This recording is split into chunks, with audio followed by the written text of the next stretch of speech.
नमस्कार दोस्तों, मेरा नाम राजेश बब्बर है और मेरे सहयोगी एस्ट्रो कुलवंशी, हम दोनों मिलकर ये चैनल रन करते हैं। तो ताराबल सीरीज जो मेरी चल रही थी उसमें एक छोटा सा ब्रेक मैं ले रहा हूँ। वो नेक्स्ट वीक में या 2-3 दिन के बाद अपलोड होगी। एक नया टॉपिक किसी के कहने पर मैं ये वीडियो बना रहा हूँ, तो इस वीडियो को आप ध्यान से समझने की कोशिश करिए। बहुत अच्छी इसमें टेक्निक जो है छुपी हुई है। तो वीडियो आरंभ करने से पहले भगवान गणेश जी और भगवान शनिदेव से आराधना करूंगा, सबके घर में सुख और शांति बनाए रखें। तो आइए वीडियो आरंभ करते हैं। इस वीडियो में आज मैं लगन कुंडली और नवमांश कुंडली यानी D1 और D9, ये होता है D1 लगन कुंडली, ये होता है D9 नवमांश कुंडली। जब एक राशि को 9 भागों में बांटा जाता है तो नवमांश कुंडली जो है वो बनकर सामने आती है। तो अब इसको यूज कैसे करना है, आइए ये समझने की कोशिश करते हैं।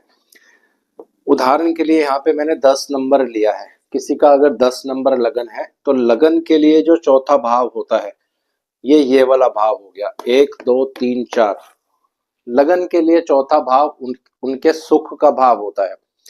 यानी किसी के कुंडली में अगर आपको उनका सुख देखना है तो चौथे भाव से देखेंगे, माता चौथे भाव से देखेंगे। एक ही चीज मैं यहाँ पे लेने जा रहा हूँ, सुख भाव। तो इसी तरह से हर भाव का चौथा भाव उसका सुख भाव होगा।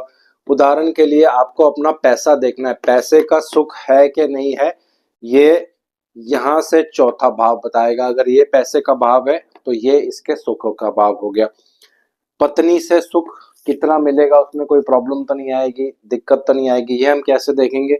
ये हमारी पत्नी का घर है, 1 2 3 4, ये 10वां घर जो होता है ये पत्नी से सुख का भाव है। अगर यहाँ पे बहुत ज्यादा पीड़ा होगी तो मैरिड लाइफ में प्रॉब्लम होगी, लेकिन यहाँ पे बहुत अच्छे ग्रह होंगे तो मैरिड लाइफ अच्छी रहेगी। तो जब हम मैरिड लाइफ की बात करते हैं, खराब या अच्छी, इस भाव को देखना बहुत जरूरी है।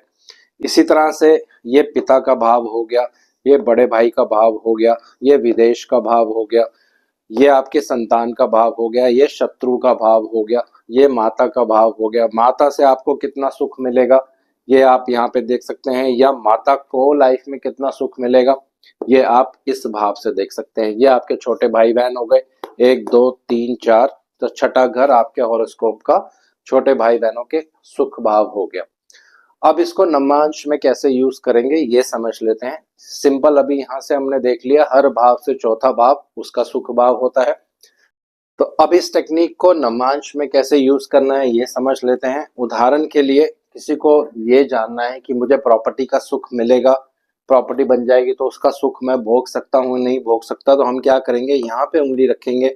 ये हमारी प्रॉपर्टी है, इसके कारक मंगल है, कारक से भी इसको देख सकते हैं। वो आने वाली वीडियोस में मैं बताऊंगा, अगर समय मिलेगा तो यहाँ पे भी आपको मैं बताऊंगा। तो 1 2 3 4 ये उसका सुख भाव हो गया। यहाँ पे 4 नंबर राशि लिखी है, इसके स्वामी बनेंगे चंद्रदेव। तो आपको नवमांश में देखना है चंद्रमा किस राशि में जाके विराजमान है। तो उदाहरण के लिए कर्क राशि के लिए चंद्रमा, इस राशि के स्वामी चंद्रमा धनु राशि में बैठे हैं। तो अब दूसरे स्टेप में हम क्या करेंगे, यहाँ पे देखेंगे कि बृहस्पति का गोचर इस चंद्रमा के ऊपर कब होने वाला है। ये आप ट्रांजिट या गोचर देख के आराम से जज कर सकते हैं। या इससे जो त्रिकोण राशियां होंगी, ये नंबर 9 है, तो इससे त्रिकोण राशियां होंगी 1 और 5। यहाँ पे जब बृहस्पति गोचर करेंगे तो आपको अपने जीवन में प्रॉपर्टी का सुख यानी प्रॉपर्टी बनाने का ये एक अच्छा समय रहेगा। दूसरी चीज इसमें आपको ये देखनी है, दशा और अंतरदशा।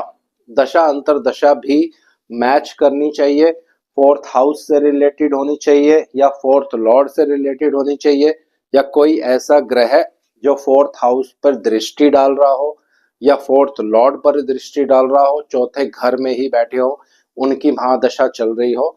तो उसी पीरियड में अगर गोचर भी पॉजिटिव है नवमांश के अकॉर्डिंग, तो आपको प्रॉपर्टी बनने के योग जो है कुंडली में बनेंगे।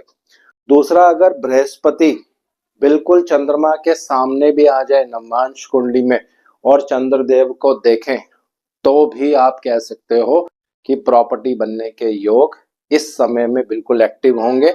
लेकिन लगन कुंडली में चौथे घर से रिलेटेड चौथे भाव से रिलेटेड या चौथे लॉर्ड से रिलेटेड दशा जरूर चल रही होनी चाहिए दोस्तों। तो बहुत ही सिंपल टेक्निक है।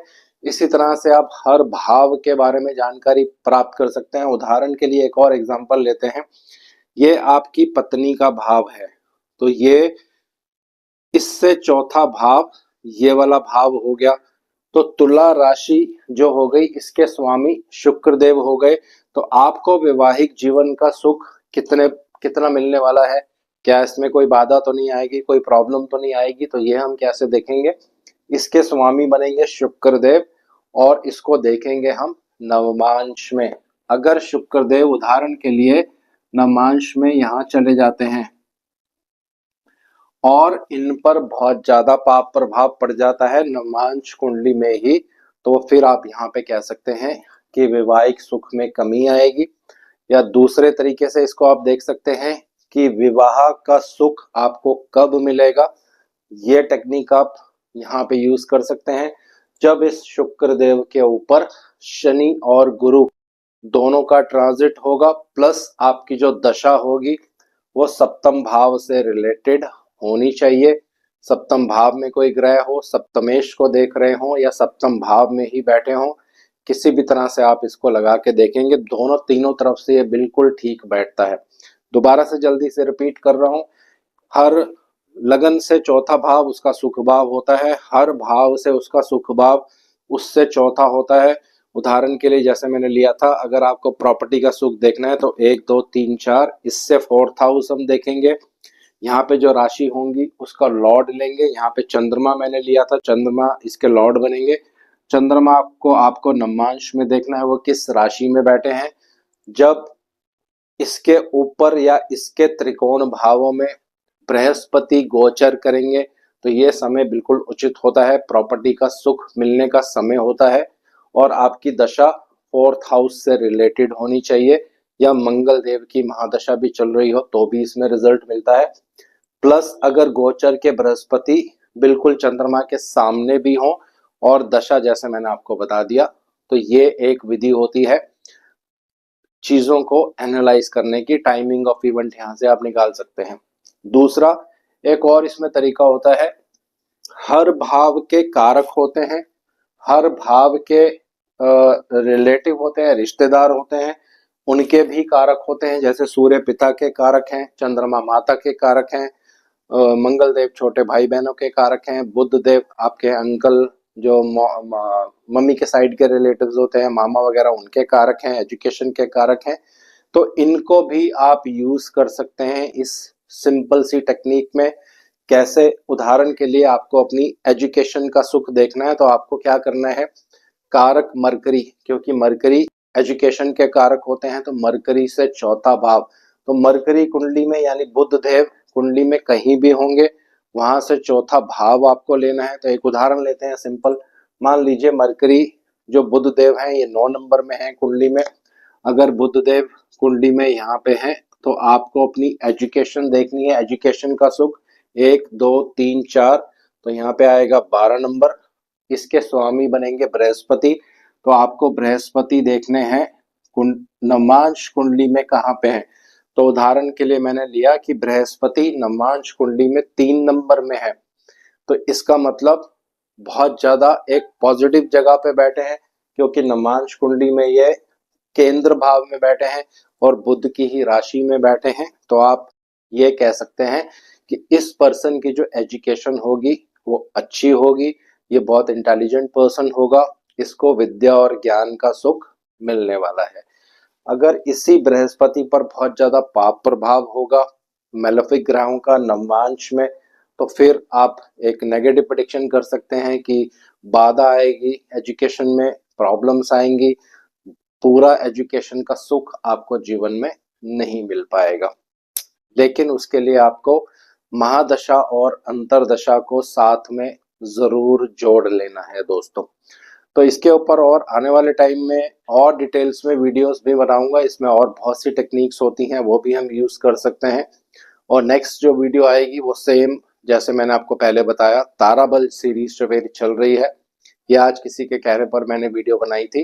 तो ताराबल सीरीज नेक्स्ट वीडियो से कंटिन्यू करूंगा और लास्ट वीडियो ही रहेगी ताराबल सीरीज की, उसी में मैं सारे तारा एक साथ ही कवर करूंगा, थोड़ी लंबी रहेगी वीडियो।